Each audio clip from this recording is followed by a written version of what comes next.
Apa kabar para pemirsa? Saya Namzir, kini ada tamu mengikuti Warta Berita PTS. Mengantisipasi banyaknya turis saat liburan tahun baru Imlek, maka 13 taman nasional dan 25 taman hiburan yang berada di bawah pengawasan Kementerian Transportasi akan diberlakukan pembagian pembatasan jumlah pengunjung. Jika jumlah pengunjung telah mencapai batas maksimum, maka akan ada pengumuman yang disampaikan melalui pesan di HP dan situs terkait.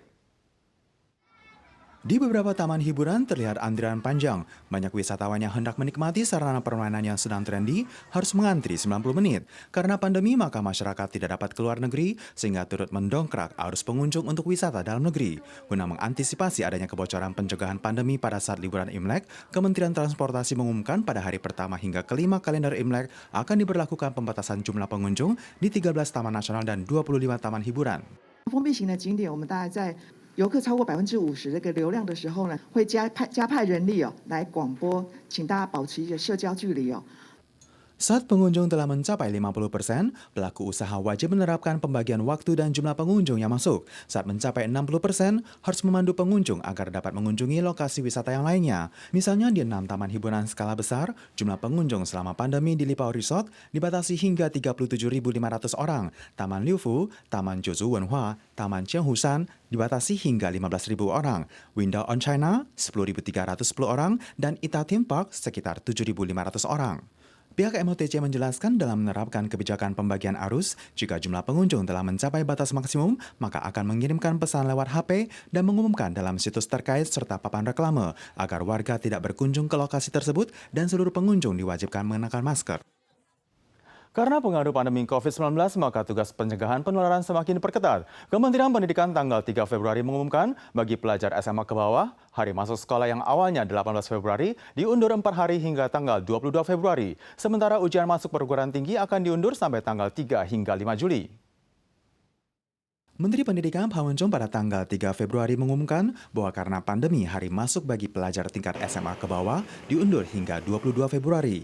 Pihak sekolah diwajibkan melakukan disinfeksi dan mempersiapkan logistik.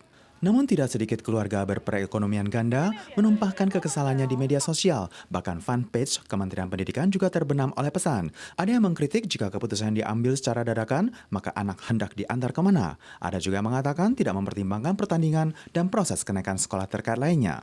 Mempertimbangkan kondisi orang tua, Kemendik menjelaskan jika tanggal 18 hingga 21 Februari ada yang harus menjaga anak berusia 12 tahun ke bawah atau pelajar SMA, SMK yang memiliki kartu disabilitas selama 3 tahun terakhir, maka ada satu orang tua boleh mengajukan izin libur pandemi.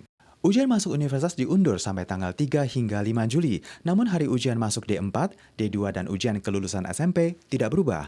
Namun, cakupan ujian akan mengikuti penyesuaian. Untuk tanggal 20 Februari, pihak Kemendik menjelaskan karena masa libur musim dingin diperpanjang dan 20 Februari masih dalam batas waktu masa libur, tidak perlu ada kelas tambahan. Namun para pekerja tetap harus bekerja.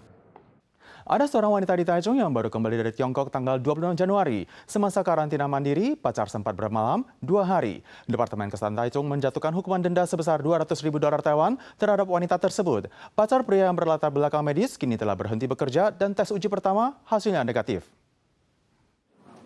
Merujuk pada pendataan kantor sipil setempat, Depkes Taichung menemukan ada seorang perempuan di distrik Nantun yang baru kembali dari Tiongkok tanggal 26 Januari dan menjalani masa karantina mandiri. Namun pacar pria diizinkan untuk bermalam 2 hari sehingga didenda 200.000 dolar Taiwan. Namun ada rumor yang menyebutkan jika pacar pria berlatar belakang medis yang sudah jelas memahami namun malah sengaja melanggarnya. Pria tersebut kini telah berhenti masuk kantor dan tes uji pertama adalah negatif. Usai menjalani pengendalian kesehatan mandiri selama 7 hari, harus melakukan tes uji kedua kali. Jika hasil negatif, baru boleh bekerja kembali. Pemkot Taichung juga telah melakukan disinfeksi di lokasi kerja sang pria. Wali Kota Taichung tanggal 3 Februari dalam rapat pencegahan pandemi menjelaskan jika tindakan pasangan wanita pria di distrik Nantun yang jelas melanggar peraturan di tengah masa pandemi adalah sangat keterlaluan, sekaligus mengimbau warga dapat mematuhi peraturan agar dapat mencegah terjadinya kebocoran dalam tugas pencegahan. Para pemirsa sekalian, sekian Warta Berita PTS. Selanjutnya mari kita saksikan pemandangan salju di Amerika. Kita susul lagi di pekan depan, tentu saja dalam waktu dan acara yang sama. Sampai jumpa.